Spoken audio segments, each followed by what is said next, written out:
It's Friday, June 30th, 2023. I'm David Ellis with the Ellis Report on Capital Media HD 99.3. Prime Minister Mia Mottley says that the Afri-Exim Bank has up $1.5 billion to finance public and private sector projects in the Caribbean.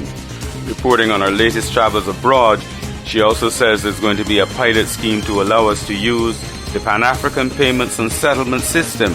According to the Prime Minister, it will bring big benefits if the pilot works.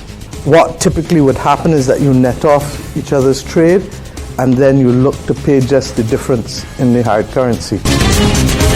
Barbadians are having a one-off holiday on July 31st to mark the 50th anniversary of CARICOM, while Antigua, Grenada and St. Kitts are all doing so on July 4th.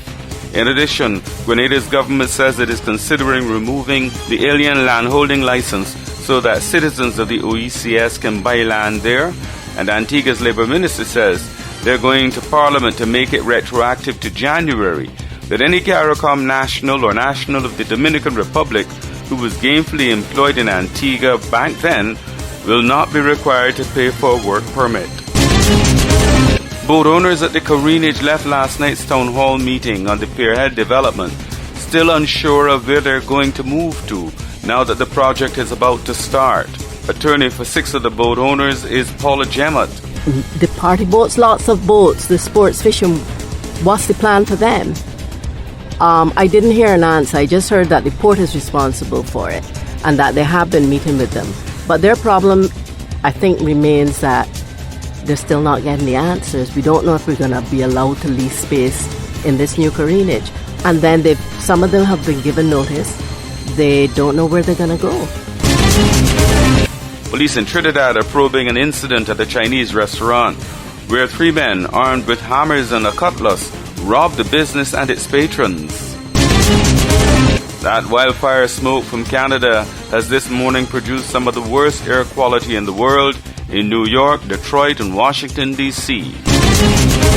Colleges and universities in the United States are this morning assessing the implications of the Supreme Court ruling repealing affirmative action, a policy aimed at increasing workplace and educational opportunities for people who are underrepresented in various areas of society.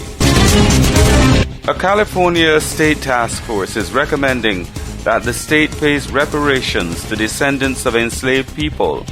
It is now up to the lawmakers to decide whether they will accept it.